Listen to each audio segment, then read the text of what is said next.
The fucked up thing about feminism is that it has ruined dating for women. Now, before you start typing in your comments on here, just hear me out first. Because it's not feminism itself, it's what it's turned into. Because somewhere along the lines, equality has started getting confused with self sabotage. My friend Chloe is someone who took this just like a little bit too far. See, she's like this serial hinge dater. Like, she's not even on there for love anymore. She just treats it like a loyalty rewards program.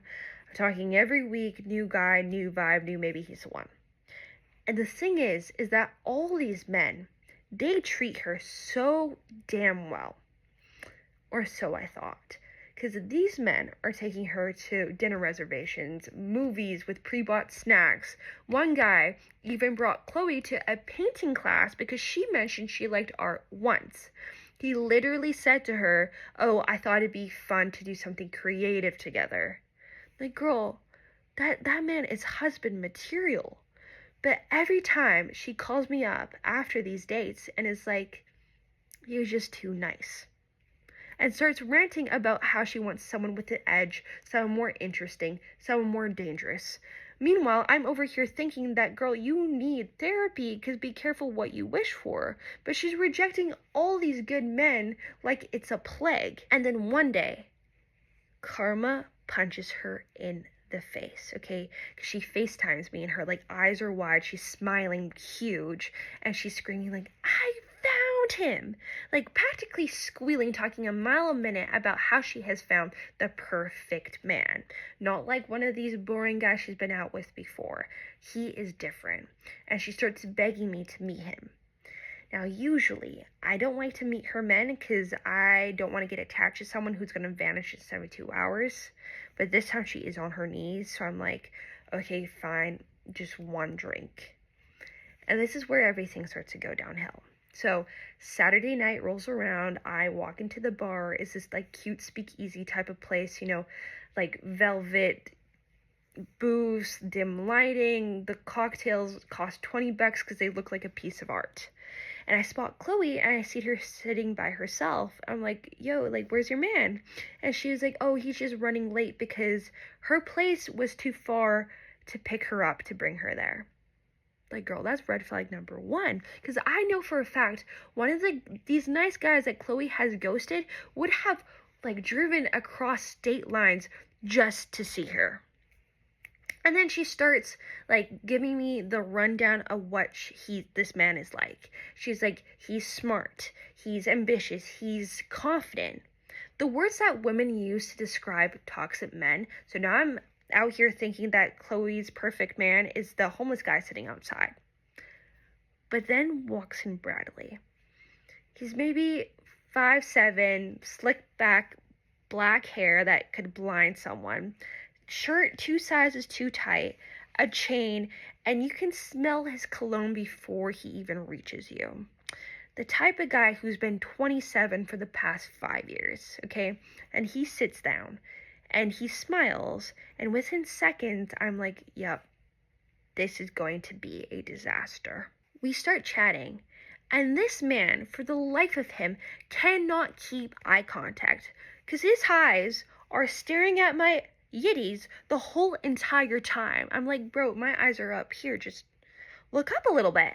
And he's talking over Chloe the whole time, interrupting her, and he wants to order a beer, so he starts, "Honey, could you manage to get me a beer?" Talking like to the waitress, like we're in a 1950s nightclub, not a bar in 2025, okay? And I'm cringing like just so hard that I could literally just fold into myself. And then Chloe goes to the bathroom. And that's when it happens, okay? Bradley leans in, looks at me dead in the eyes, and starts hitting on me. I legit just thought it was a joke, okay? But this was just full on flirting. I'm just frozen. And I'm just waiting for the punchline to hit, but it never does. And then Chloe comes back. She's just beaming. She's like, "Oh, I'm so happy you guys are getting along." Girl, no. And then she says, "Oh, has Bradley told you what he does for work yet? It's so cool." And this man proceeds to explain to me his business model, which, to put it bluntly, sounds like a pyramid scheme wrapped up in a personality disorder. And he's talking about how he profits off big companies and he finds loopholes and turns inconvenience into income. It's giving wannabe Jordan Belfort but with way less charm and way more hair gel. And I'm just sitting there like thinking, yo, Chloe, like, are you hearing this? Or like, are we not sitting in the same room right now? Needless to say, the night was a disaster. I just finished my drink and make up some excuse because I need to go home immediately to shower before his cologne fuses to my soul. So the next morning, I wake up and I decide that I need to prove to Chloe that this man is trouble, because right now she's in her delusional honeymoon stage. So I start digging. I go through his socials, through LinkedIn, whatever, and then I Google his business.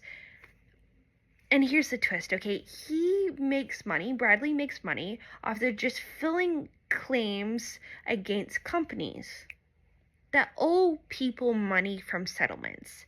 He's basically a professional compensation scavenger. It's not illegal, it's just not a lot of people know about this. And I really hate to admit it, this is honestly the worst part, is that it works. Okay? And I tried it and I actually made money. I use the same app he uses called PayMe. It just checks which companies owe you money from class action lawsuits. Like if you bought something that was defective or they had hidden fees or some shit, and you just fill out a few forms and boom, little payouts, like $50 here, $100 there, like sometimes even $300 from these random lawsuits that you didn't even knew that existed. So technically, Bradley is a scammer. He's just a sleazy genius, and now I'm accidentally funding my Starbucks habit with his evil plans. And I call Chloe again, and she's full delusional girlfriend mode right now. And before I can even get a word in, she's just like, "Isn't he perfect?" And I'm just trying to warn her. And I'm like, girl, he's manipulative, he's misogynistic, but she just cuts me off completely and goes, I know, isn't he such a bad boy? And that's when I knew Chloe, I lost her to the dark side. So now I just mind my business. I barely see her. She's one of those friends that I love deeply, but I cannot stand her boyfriend because he gives me secondhand embarrassment. The funny thing is that Bradley might be awful, but he accidentally put me onto something that works. And I would never tell Chloe this, but I kind of owe her boyfriend a big one.